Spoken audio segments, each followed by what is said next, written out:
Ada lagi.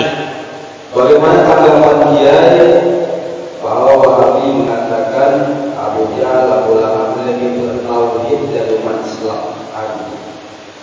Itu bukti kalau Wahabi itu bodoh. Yang mengatakan Abu Jahal dan Abu Lahab lebih bertauhid daripada umat Islam.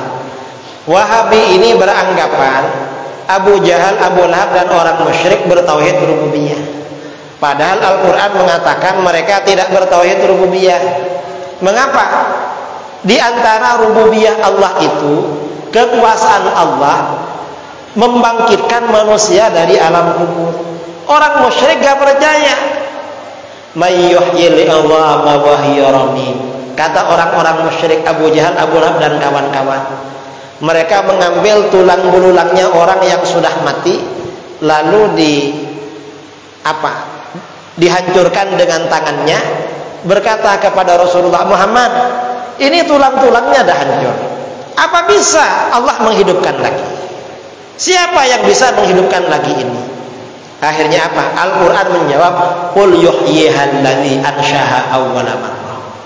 Katakan Muhammad, yang akan menghidupkan dari alam kubur tulang-tulang yang sudah hancur itu, ya Tuhan yang menciptakan pertama kali. Orang musyrik gak beriman pada itu. Makanya gak betul kalau orang musyrik dikatakan bertauhid rububiyah. Nah, itu pernyataan Wahabi. Kalau Abu Jahal dan Abu Lahab lebih bertauhid daripada umat Islam yang bertawassul, itu menjadi bukti bahwa tauhid rububiyah dan uluhiyahnya Wahabi itu diambil sumbernya dari Abu Jahal dan Abu Lahab.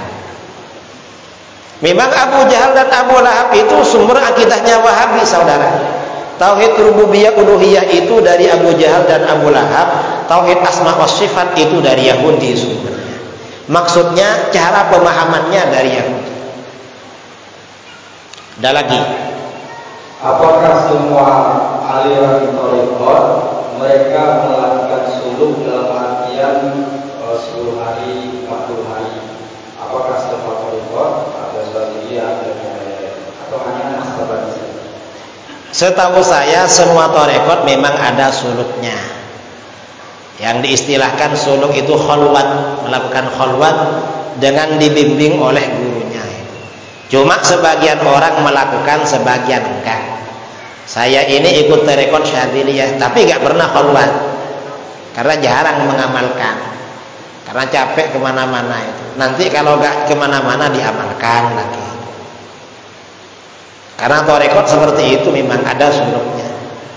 Mengapa? Untuk membersihkan hati. Kan di dalam hadis itu dikatakan ihwal ihsan an ta'budallaha ka'annaka tarah fa in lam takun tarah fa innahu yarak. Kamu beribadah kepada Allah seakan-akan kamu melihat Allah. Kalau enggak, maka kamu beribadah seakan-akan Allah melihat kamu. Artinya apa? Kalau kita sholat mulai dari takbir sampai salam, yang diingat hanya merenungkan makna yang kita baca. Nah, orang itu bisa mencapai seperti itu harus suluk, saudara. Harus khalwat dengan bimbingan seorang syekh. Kalau enggak bisa memang. Derajat ihsan enggak bisa dicapai kalau enggak gitu.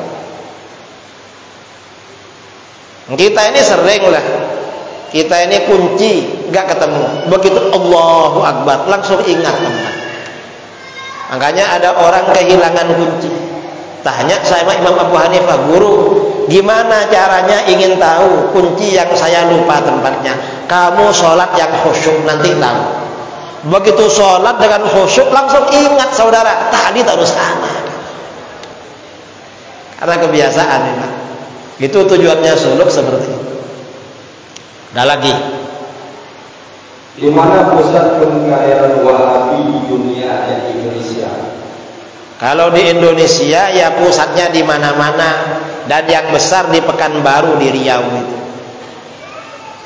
Kalau di dunia ya di Saudi pusatnya Wahabi. Di Jakarta hampir di mana-mana sekarang. Ya mungkin di daerah Rokan Hulu ini sudah ada lembaga-lembaga Wahabi. Banyak ya. Banyak itu. Terus apakah perkataan Imam Syafi'i yang langsung mengatakan Allah ada bagaimana cara memahami hadis yang mengatakan ahli surga akan melihat Allah sementara Allah ada tanpa tempat? Kalau perkataan Imam Syafi'i saya tidak tahu ada apa enggak.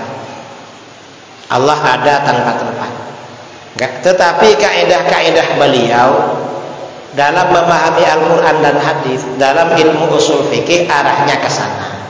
Seperti dijelaskan oleh Imam Al-Baihaqi dalam Manaqibul Imam Asy-Syafi'i. Kalau hadis katanya Allah ada tanpa tempat. Lah orang ahli surga kok melihat Allah di surga? Yang ada di surga yang melihat. Allah di mana? Allah tanpa bertempat. Surga itu tempatnya orang yang melihat Allah, bukan tempatnya Allah yang dilihat. Jadi begitu. Dulu waktu SD tahun 1985 saya sudah diajarkan sifat Allah. Pertanyaannya, apa motif Wahabi mempermasalahkan sifat 20 ini? Karena Wahabi ini mengapa mempermasalahkan sifat 20? Karena sifat 20 ini menghancurkan akidah tajsim, menggantar melawan akidah tauhid asma wa sifat. Makanya mereka gak suka. Dan Wahabi gak berani berdialog dengan orang yang ngerti sifat wajib 20. Mengapa gak berani? Karena pasti kalah. Makanya mereka membid'ahkan. Itu Wahabi. Saya kira itu ya. Ini pertanyaan sudah habis. Karena pertanyaan sudah habis, maka berarti acara malam ini sudah selesai. Mudah-mudahan bermanfaat.